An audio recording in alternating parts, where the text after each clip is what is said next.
सद्गुरुदेव भगवान की जय हो। सच्चिदानंद भगवान की जय हो। कल हमारा हो चुका था अंक 247 तक। अब आज हम चलेंगे अंक 248 में। यहाँ पर अंक 248 में जो हमारी कविता थी उसका जो 4th स्टैंजा है उसको यहाँ पर क्लियर करेंगे। यहाँ कह रहे हैं, प्रसंग से ईश्वर का स्वरूप, द्विविध कारण का लक्षण, जगत का उपादान और निमित्त कारण ईश्वर है। ये जो प्रसंग हमारा चला है ये वाला प्रसंग यहाँ पर बताया जाएगा। यहाँ माया का स्वरूप बताया गया था, अब ईश्वर का स्वरूप कैसा है और जो ईश्वर है वो कैसे द्विविध कारण का लक्षण है आदि आदि सब यहाँ पर बताया जाएगा। कहते हैं, माया में आभास इत्यादि जो चतुर्थ पाद से ईश्वर का स्वरूप कहा है। जो कविता में चतुर्थ पाद है वहाँ लिखा है ना, माया में आभास अधिष्ठान अरु माया मिल, ईश सर्वज्ञ जग हेतु पहचानिए। इसके पहले एक बात और बता दें कि कल थोड़ा सा जो माया के विषय में यहाँ बात आई थी वो हम किसी और दिन जब सब रहेंगे तब समझाएंगे, ठीक है। तो आज हम माया में आभास तो क्या कह रहे हैं, माया में आभास इत्यादि चतुर्थ पाद से ईश्वर का स्वरूप कहा गया है। क्या कह रहे हैं, नंबर 1 शुद्ध सत्वगुण सहित माया और माया का अधिष्ठान चेतन। नंबर 3 माया में आभास, ठीक है। 3 चीज हो गई। एक तो शुद्ध सतोगुण प्रधान, मतलब हमने कहा था ना शुद्ध सतोगुण प्रधान, ये जहाँ पर सतोगुण की अधिकता है, जहाँ पे सतोगुण के द्वारा तमोगुण और रजोगुण दबा हुआ है, ऐसा जो सत्वगुण है वो शुद्ध सतोगुण है, वो उसके सहित माया और माया का अधिष्ठान चेतन। और नंबर 3 में है माया में आभास। तीनों मिलकर के ईश्वर कहते हैं। ये हम लोगों ने पहले विचार चंद्रोदय में भी परिभाषा पढ़ी थी। सामान्य व्यक्ति ईश्वर का मतलब ईश्वर ने परमात्मा भगवान ये समझता है, पर वेदांत के अंदर में ये जो सूक्ष्मता है, ये सूक्ष्मता जब तक हम नहीं समझेंगे तब तक हम भगवत गीता का जो वास्तविक यथार्थ उनका तात्पर्य है, अभिप्राय है, वो हम नहीं समझ पाएंगे। इसलिए इसको समझना जरूरी है। माया में चेतन का प्रतिबिंब यानी कि आभास और माया का अधिष्ठान चेतन, इन तीनों को मिलकर के ईश्वर कहते हैं। सो ईश्वर जो है वो सर्वज्ञ है, ठीक है। सो जगत का हेतु कहिए कारण है और वो ईश्वर संसार का कारण है। अब कारण भी 2 प्रकार के होते हैं, ये हमको समझना है। एक तो कारण होता है उपादान कारण और दूसरा कारण होता है निमित्त कारण। ये बहुत अच्छी तरीके से याद कर लीजिए। 2 प्रकार के कारण होते हैं, एक है उपादान कारण और दूसरा है निमित्त कारण। जाका कार्य के स्वरूप में प्रवेश होवे। अब उपादान कारण किसको कहते हैं उसकी परिभाषा समझिए, जिसका कार्य के स्वरूप में प्रवेश है। और नंबर 2 नंबर दूसरा पॉइंट, और जा बिना कार्य की स्थिति होवे नहीं, जिसके बिना कार्य की स्थिति न रहे ने, उसको अगर हटा लिया जाए तो कार्य खत्म, कार्य रह ही नहीं जाएगा। ऐसा जो कारण है उसको कहते उपादान कारण। जैसे कि मृत्तिका यानी मिट्टी घट का उपादान कारण है।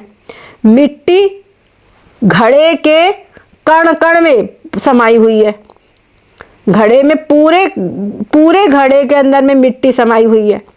और अगर हमने मिट्टी निकाल लिया तो घड़े की सत्ता ही नहीं रहेगी, घड़े का अस्तित्व ही नहीं रहेगा। तो मिट्टी घड़े का उपादान कारण है। ठीक हो गया बात क्लियर। स्वर्ण आभूषणों का उपादान कारण है। क्लियर हुई बात। ऐसे आगे कह रहे हैं, अब निमित्त कारण क्या है यहाँ पे पहले समझ लो। घट के स्वरूप में ताका, पहले उपादान कारण को ही इन्होंने और स्पष्ट किया है। कहते हैं घट के स्वरूप में ताका प्रवेश है। ताका प्रवेश है मिट्टी का प्रवेश है, और मृत्तिका के बिना घट की स्थिति नहीं हो सकती। इसीलिए तो जाका ये क्या हो गई उपादान कारण। नंबर 2 जाका स्वरूप में प्रवेश नहीं। ठीक है, जिसका स्वरूप में प्रवेश नहीं किंतु कार्य को भिन्न स्थित हो के करे, यानी खुद अलग रह के वो कार्य को करता है और जाके नाशते कार्य बिगड़े नहीं, उसका नाश हो जाए तो कार्य बिगड़ेगा नहीं, कार्य बन गया। जैसे किसी ने बिल्डिंग बनाया, बिल्डिंग बनवा दिया, तो बिल्डिंग बनवाने के समय पर वो व्यक्ति अलग खड़े रह कर के बिल्डिंग बनाता है ना। मिस्त्री वगैरह जो मिस्त्री लोग हैं वो बिल्डिंग बनाते हैं, तो वो लोग सामान उठा उठा करके बिल्डिंग बनाते हैं और खुद अलग रहते हैं। अच्छा, बिल्डिंग बन गई, उसके बाद में वो मजदूर मिस्त्री या जो बनाने वाला जो कुछ वो रहे चाहे ना रहे, समझ गए कि नहीं, वो रहे चाहे ना रहे, वो बिल्डिंग तो बनी रहेगी, बिल्डिंग में कोई दिक्कत नहीं आएंगी। तो वो जो बनाने वाले मजदूर मिस्त्री, उनको सबको निमित्त कारण कहा जाएगा। उसी प्रकार से यह घड़े के लिए जो कुम्हार है, कुम्हार जब वो बनाता है ना, तो एक उसके पास में वो चाक होता है, उसको चाक बोलते, पहिया रहता है, उसको चाक कहते हैं। उस चाक के अंदर में एक डंडा रहता है, वो डंडे से वो चाक को घुमाता है, ठीक है, डंडे से चाक को घुमाता है, फिर उस चाक के ऊपर मिट्टी रख करके वो उसको शेप देता है और घड़ा आदि उसके सभी पदार्थ, लकड़ी, बर्तन जितने भी वो मिट्टी के बनाना चाहता है वैसा वो तैयार हो जाता है। तो जो कुम्हार है वो ना रहे, अगर कुम्हार अगर ना होवे तो घड़ा बन पाएगा, वो मिट्टी के बर्तन बन पाएंगे? नहीं बन पाएंगे। लेकिन घड़े वगैरह सब बन गए, घड़ा वगैरह सब बन गया, उसके बाद में वो घड़ा चाहे जहां जाए, कुम्हार अपने घर में बैठा रहता है कि नहीं, कुम्हार अपने घर में बैठा रहता है, घड़ा मिट्टी के बर्तन चाहे जहां जाए, चाहे जो उसको खरीद के ले जाए, तो उनके रहे ना रहे उससे मिट्टी के बर्तनों को कोई फर्क नहीं पड़ता, उनकी सत्ता जो की त्यों रहेगी। लेकिन अगर कुम्हार ना हो तो बर्तन बनाएगा कौन? कुम्हार नहीं रहेगा तो बर्तन बनाएगा कौन? इसीलिए कुम्हार जो है उसकी भी आवश्यकता है, कुम्हार के बिना भी कार्य नहीं हो सकता। इसीलिए कुम्हार को कहा जाएगा निमित्त कारण, ठीक है, कुम्हार को क्या कहेगा? निमित्त कारण। तो निमित्त कारण अच्छी प्रकार से हम समझ लीजिए, जिसका स्वरूप में प्रवेश न होवे, जिसका कार्य के स्वरूप में प्रवेश नहीं होवे और वो कार्य से अलग रह के कार्य को करे और उसके न रहने से कार्य बिगड़े नहीं, कार्य की स्थिति उसके न रहने पर भी रहेगी, ऐसा जो है वो क्या है? निमित्त कारण है। क्लियर हुई बात? वो क्या है? निमित्त कारण है। तो जैसे घट के कुलाल, दंड, चक्र, तो कुम्हार भी, और वो दंड जो है डंडा, और चक्र वो जो चाक है, ये सब क्या है? निमित्त कारण है। तो घट के स्वरूप में तिनका प्रवेश नहीं है, ठीक है, घट के स्वरूप में उनका प्रवेश नहीं है, और घट से भिन्न कह के यानी किनारे स्थित होकर वो घट की उत्पत्ति करते हैं। उत्पत्ति हुए पीछे कुलाल, दंड, चक्र आदि कण के नाचते घट बिगड़े नहीं। उत्पत्ति हो गई, घड़ा बन गया, उसके बाद में चाहे वो चाक टूट जाए, चाहे डंडा टूट जाए, चाहे कुम्हार की मृत्यु हो जाए, कोई फर्क नहीं पड़ने वाला, घड़ा की स्थिति जो की तो अपना मौजूद है। तो इस रीति से उपादान कारण और निमित्त कारण दो प्रकार के कारण होते हैं, ठीक है। अब आगे समझो, अंक 249 कहते जगत का उपादान और निमित्त दोनों प्रकार से ईश्वर ही कारण है। देखो, जो घड़ा है उस घड़े का उपादान कारण मिट्टी है और निमित्त कारण कुम्हार और वो चाक आदि है, दंड चाक है।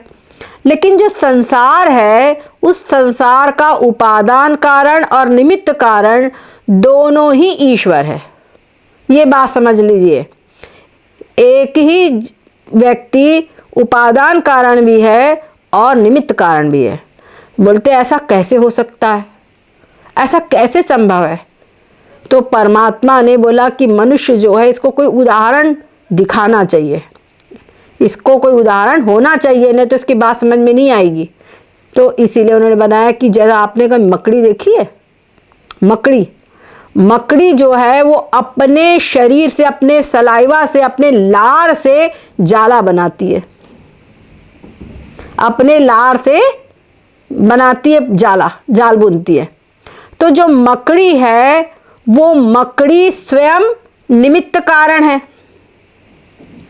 स्वयं निमित्त कारण है, और जो सलाइवा है वो उसी के शरीर का ही अंश है ना, इसीलिए वो निमित्त कारण भी है और साथ साथ उपादान कारण भी है। समझ गए? उपादान कारण भी है और निमित्त कारण भी है। जो ऐसा जो होता है, जो एक ही व्यक्ति उपादान कारण भी हो, निमित्त कारण भी हो, उसको अभिन्न निमित्तोपादान कारण कहा जाता है। क्या कहते हैं? अभिन्न। अभिन्न यानी एक ही, जो अलग ना होवे, अभिन्न निमित्तोपादान कारण, ये बात समझ लीजिए। तो कहते हैं, और ऐसे कहा, मकड़ी का जड़ शरीर जाले का उपादान कारण है। अगर कोई कहे कि मकड़ी का जड़ शरीर जाले का उपादान कारण है और मकड़ी के शरीर में जो चेतन भाग सो निमित्त कारण है, तो याते एक ईश्वर को निमित्त कारण और उपादान कारण मानने में कोई दृष्टांत नहीं है। अगर कोई ऐसा कहे तो बोलते हैं कि मकड़ी के समान ही ईश्वर का जो शरीर है, ईश्वर का शरीर क्या है? जड़ माया। ईश्वर का शरीर क्या है? माया। माया जो है वो क्या है? माया के अंदर में क्या तीनों गुण हैं? माया मतलब क्या हुआ? सतोगुण, रजोगुण, तमोगुण, तीनों गुण है उसमें, है ना। तो माया जो है वो जगत का उपादान कारण है, और चेतन भाग जो है वो क्या है? निमित्त कारण है। इस रीति से एक ही ईश्वर जगत का उपादान और निमित्त कारण है। तामे मकड़ी का दृष्टांत और मुख्य दृष्टांत स्वप्न है। इसमें मकड़ी का दृष्टांत आपने समझ लिया, उसके साथ साथ में एक और उदाहरण है इसमें। क्या है? वो है स्वप्न का। वो उदाहरण क्या है? स्वप्न का उदाहरण बहुत ही जागृत उदाहरण है। यहाँ पर कहते हैं, जा समय जीवन के कर्म फल देने को सम्मुख नहीं होवे तब प्रलय होवे है। और जीवों के, जीवन मतलब जीवों, जीव का बहुवचन यहाँ पर, क्योंकि हमारी पुरानी हिंदी भाषा है ये। जिस समय पर संस्कृत भाषा का ह्रास हो चुका था और हिंदी भाषा खड़ी बोली अपने अस्तित्व में नहीं आई थी, उसके पहले इसमें ये जो भाषा था मध्यम कालीन भाग, उस समय की ये भाषा थी हिंदी, इसलिए इसको पुरानी हिंदी भी कहा गया है। तो ये भाषा उस समय पर इसमें आई थी। इसमें कई शब्द ऐसे हमको मिलते हैं। तो जीवन का मतलब जीवों, जीवों के कर्म फल देने को सम्मुख नहीं होवे तब प्रलय होता है, और जीवों के कर्म फल देने को सम्मुख होवे तब सृष्टि होती है। इस रीति से जीव कर्म के अधीन सृष्टि है। ठीक है। यहाँ पे अंक 298, ये उदाहरण जरा सा हम देख ले। न्याय मत में घट के साथ ईश्वर के संयोग विषय ईश्वर को अभिन्न निमित्त उपादान कारण माना है, और जीवात्मगत ज्ञानादि गुण विषय जीवात्मा को अभिन्न निमित्त उपादान कारण माना है। चले इसको मत देखिए आप। मुख्य बात यह है कि जीवों के, अब हम उपनिषद वगैरह भी जब हम पढ़ते हैं तो बताया जाता है कि वह परमात्मा, जो परमात्मा है, उस परमात्मा ने जगत की सृष्टि की और वो उसी में प्रविष्ट हो गया। वो संसार की उसने रचना की, लेकिन वो सब जड़ शक्ति थी, उसमें चेतना नहीं। चेतना के बिना कैसे काम चलेगा? वो उसी में प्रविष्ट हो गया। तो वही परमात्मा क्या है? अभिन्न निमित्तोपादान कारण है। इसलिए अब अंक है 250।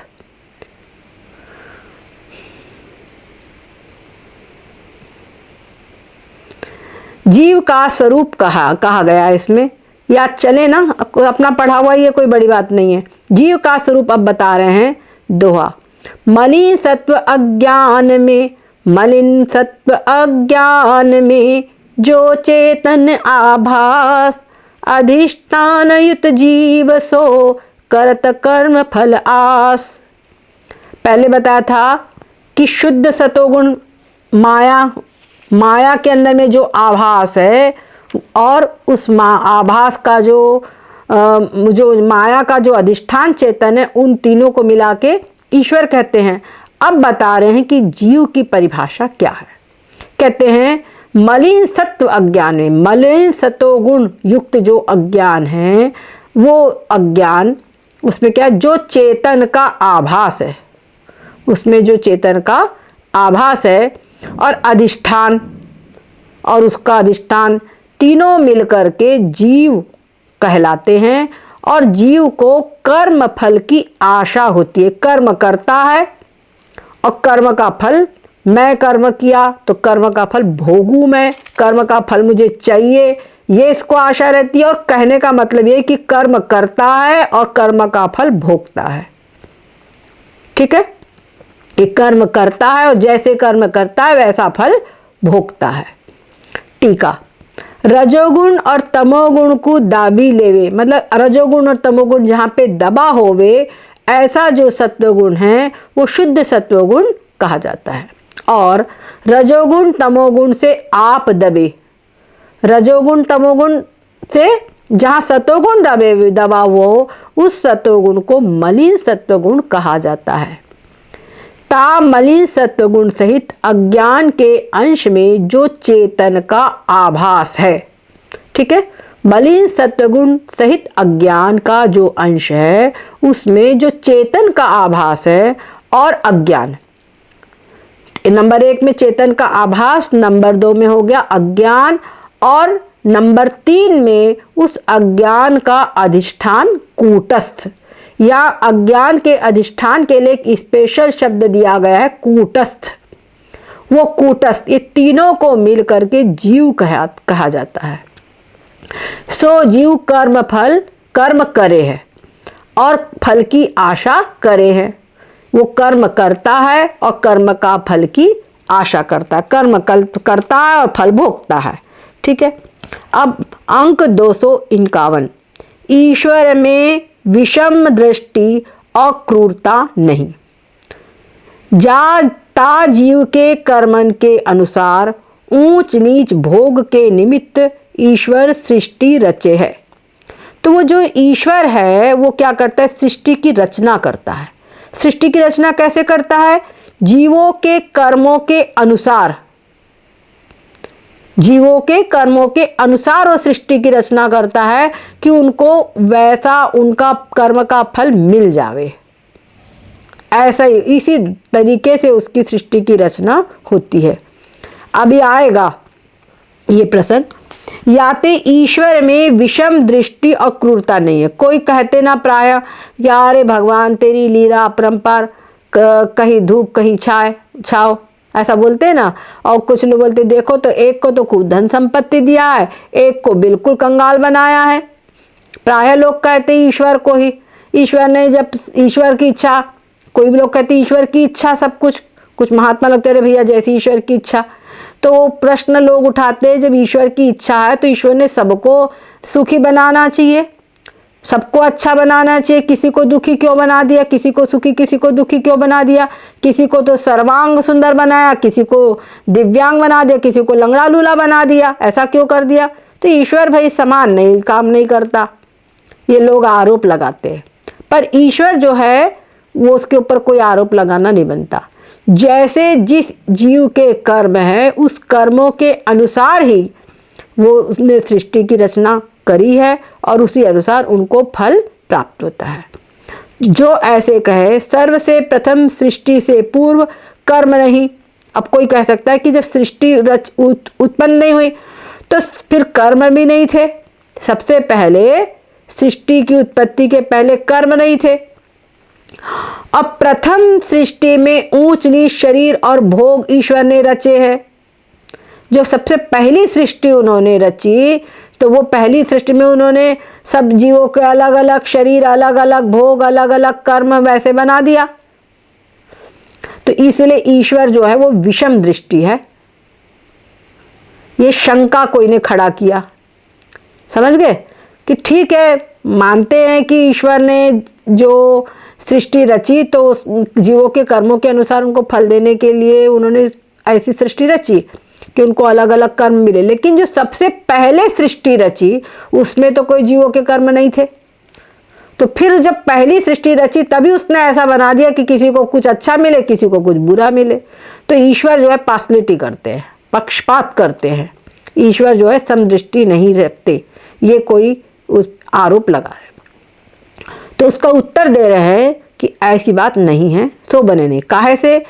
संसार अनादि है। ये बात समझने वाली है, थोड़ी सी कठिन है, इसको समझिए। संसार अनादि है और उत्तर उत्तर सृष्टि में पूर्व पूर्व सृष्टि के कर्म हेतु है। जो बाद में सृष्टि होती है उस बाद वाली सृष्टि में जो जीवों को कर्मों का फल मिलता है वो पूर्व के कर्म के अनुसार का फल मिलता है। समझ गए? पूर्व के कर्म का फल उनको मिलता है। लेकिन तुम बोलो कि सबसे पहला कर्म, सर्वसे प्रथम कोई सृष्टि, तो सबसे पहले कोई सृष्टि नहीं थी। क्या ऐसा कभी नहीं था कि सृष्टि नहीं थी और परमात्मा ने सृष्टि रची? ऐसा नहीं। सृष्टि जो है यानी पहली सृष्टि परमात्मा ने रची थी। सृष्टि जो है ये सब कुछ जो जीवों के कर्म है ये सब क्या है? संसार जो है ये अनादि है। समझ गए? इसीलिए ईश्वर का इसमें कोई दोष नहीं है। तो जीवों के कर्म, यहाँ पर इतनी बात हम जरूर समझ ले, जब जीवों के कर्म उनको फल देने के लिए उद्यत होते हैं कि अब इनको फल मिलना चाहिए, तब परमात्मा उस अनुसार सृष्टि रचते हैं। और कभी ऐसे होता है कि उनको अभी कोई फल है नहीं मिलने वाला, अभी कोई फल, जैसे कोई बिजनेसमैन है, वो देखता मेरा सीजन है, अभी खूब ग्राहकी आने वाली है, तो अपनी दुकान खोल के बैठ जाता है ना? अपनी दुकान खोल के बैठता है। और मालूम है अभी तो कोई, अरे भयंकर ठंडी है, कोहरा पड़ रहा, पाला पड़ रहा है इस समय पर, इस समय कौन ग्राहक आएगा? तो अपनी दुकान बंद करके बैठ जाता है। वैसे ही जब जीवों को उनके कर्म है फल देने के लिए उद्यत होते हैं तब संसार की रचना करते हैं, तब ईश्वर संसार की रचना करता है, सृष्टि होता है। और जब उनके कोई कर्म ऐसे नहीं है फल प्राप्त करने वाले, तब उस समय सृष्टि का प्रलय होता है। ठीक है? यही बात यहाँ अंक 250 के ऊपर जो दो अंक 1 और अंक 2 है वहाँ पर यही बात बताई गई है। ठीक है? बस सद्गुरुदेव भगवान की जय हो, सच्चिदानंद भगवान की जय हो। अब किसी को कुछ पूछना हो? हाँ हाँ, कर्म बीज भी अनादि माने मतलब? हाँ हाँ, अनादि है। अच्छा, जीव अनादि है। देखो आप याद कीजिए, सुनिए, आप याद कीजिए, ब्रह्म माया, ब्रह्म माया संबंध अरु जीव ईश भेद तीन खट, ये अनादिता में ब्रह्मानंद मानिए। याद आ गई लाइन? हाँ, ये 6 चीजें अनादि है। जीव भी अनादि है, ईश्वर भी अनादि है, उधर ब्रह्म भी अनादि है और माया भी अनादि है। तो ब्रह्म और माया अनादि है तो उन दोनों का संबंध भी अनादि है। ईश्वर, जीव और ईश्वर अनादि है तो जीव और ईश्वर का भेद भी अनादि है। समझ में आ गया? ये 6 चीजें अनादि है। हाँ, प्रारंभ ये मान ही नहीं सकते, कोई का भी प्रारंभ क्या पहले ये मान ही नहीं सकते। नहीं बोल नहीं सकते। जब तुम सपना देखते हो तो आपका स्वप्न कब शुरू हुआ? बताओ, स्वप्न कब शुरू हुआ? आप बता सकते हो? स्वप्न का आदि बता सकते हो? बोलो। अब कई बार होता है कि इसमें चले जाते हैं, मनोराज्य में चले जाते हैं, तो मनोराज्य का आदि आप बता सकते हैं? बताइए। अरे कहाँ खो गए, उसका आदि बता सकते हैं? नहीं बता। तो वो अनादि है। लेकिन ये कितना अचंभित है, मतलब कितना आश्चर्यजनक है कि क्या सबसे स्टार्टिंग में अनादि उनके जीव के कर्म करने वाले और बीज रूप में संस्कार और फिर उनको फल देने वाला सृष्टि करता है। मतलब ये संबंध मतलब कितने। हाँ, अब एक और बात है, कोई बोले कि ये भ्रम कैसे हुआ, क्या हुआ, कई बार बोलते ना, तो ये भ्रम कैसे हुआ, क्या हुआ, ये सब चक्कर में मत पड़ो। क्यों? अगर किसी के घर में आग लग जाए, किसी के घर में आग लग जाए तो वो व्यक्ति उस समय पर आग का कारण खोजने बैठे अरे कहाँ से आग लगी, कहाँ से आग लगी, ये तार सर्किट हुआ, क्या हुआ क्या हुआ, ये करना उसके लिए ठीक है, अथवा आग बुझाने का उपाय करे वो बुद्धिमानी है। बताओ क्या करे? उपाय करना बुद्धिमानी है। हाँ, और कारण खोजते रहा तो जो बच रहा वो भी खाक हो जाएगा। हाँ, इसीलिए ईश्वर के ये रास्ता कल्पना कैसे हुई, क्या हुई, इसकी खोज करने के बदले आज देखो कि जन्म मृत्यु रूप भयंकर दुख, और जन्म मृत्यु रूप भयंकर दुख और संसार के अंदर में राग द्वेष है ना, सब अनात्म वृत्तियां, मैं मेरा तू तेरी, ये स्वार्थ वो परता, ये स्वार्थ परता, सब क्या हृदय को जला रही है। अपने आसपास देखो, अरे पता चला हमारी देवरानी ने ऐसे कर दिया, अरे हमारे जो छोटे भाई ने ऐसा कर दिया, अरे वो बड़े भाई ने ऐसा कर दिया। ये होता है कि नहीं?